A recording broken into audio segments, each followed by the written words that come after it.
for more now. We're joined in Washington by Politico's James Hohmann. And good morning, James.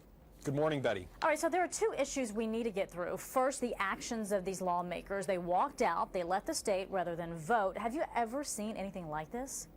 There actually was a parallel situation in Texas in 2003 related to redistricting.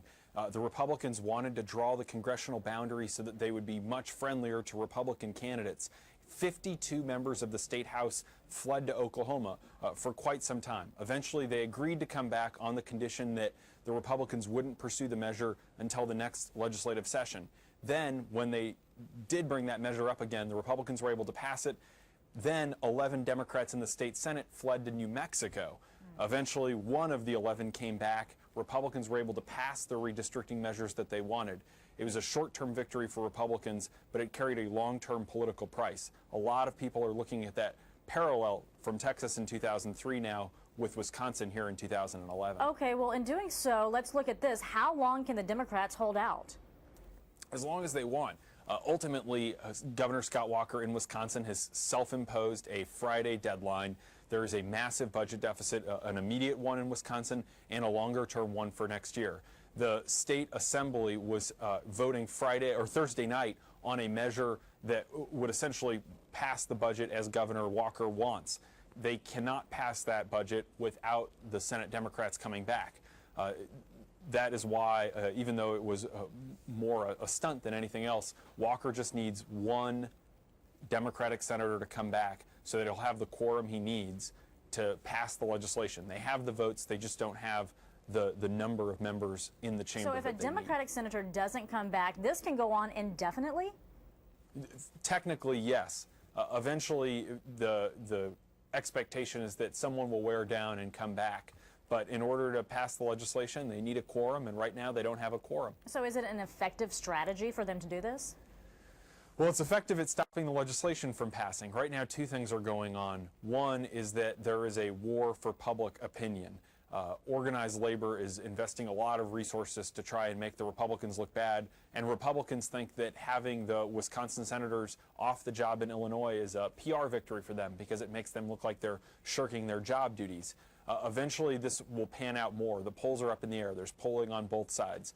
In the larger context of whether a bill can pass, Governor Walker is, by sending police to state senators' homes, trying to coax one of them to come back. There was a prank phone call earlier in the week where Walker suggested that he might trick some of the senators to coming back for negotiations, and then when he had them back, pass the legislation. The governor denied that that was his strategy, and it doesn't appear he's going in that direction. Seems like there's a lot of dramatics here. I want to get down to what these bills mean, particularly in Wisconsin. It would basically end public employees' rights to collectively bargain for benefits. But the governor says it is necessary in order to balance the state budget. Can there be some kind of compromise here? There could be, and it's likely we'll see that. At this point, neither side is budging. There have been a couple people in the middle who have offered some compromises, including one Republican state senator, but Walker is holding very firm. He has kind of a tough backbone on this, and it seems unlikely that he's going to yield anytime soon. Now, Democrats and labor unions have offered to make a bunch of concessions on what exactly they're asking for in the short term, as long as they don't have to give up their collective bargaining rights. But Walker is really adamant that he won't yield for anything less than those bargaining rights.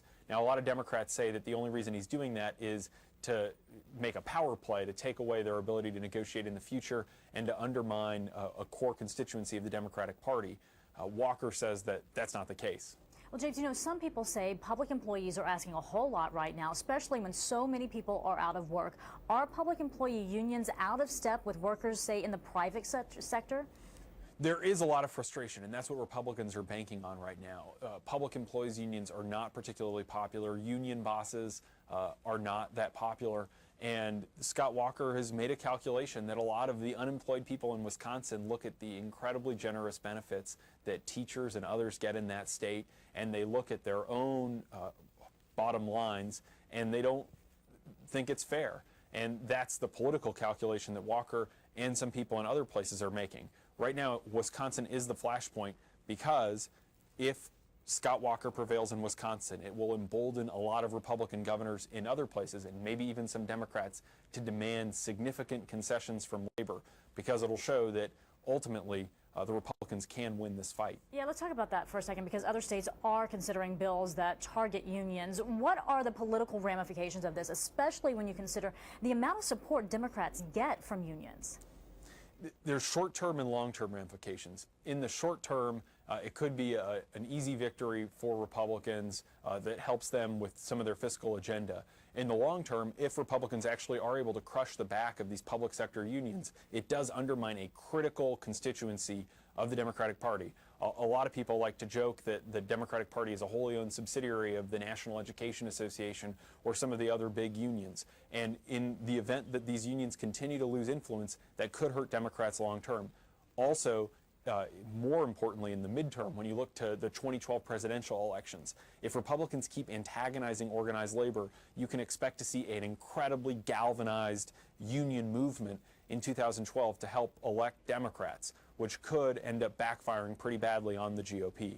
Let's take a look back, because when President Obama was campaigning, he pledged to march with any workers who were denied the right to organize. What are we hearing from the White House on this issue? What's funny is the White House initially jumped into the Wisconsin fray. They let it be known that the Democratic National Committee and Organizing for America, which is the Obama campaign arm, were helping people organize in Wisconsin. Labor activists oppose the governor. And then when that came out, a lot of conservatives and Republicans pounced on that. And the White House came under heavy fire, and they walked it back quite a lot, saying that this is a Wisconsin story, that this is something that's happening there. But there's no question that this administration and Democrats in Washington recognize the far-reaching consequences that will come from whatever ends up happening in Wisconsin. Yep, we will be watching. Politico's James Hohmann, thanks for being with us. We do appreciate it. Thanks, Betty.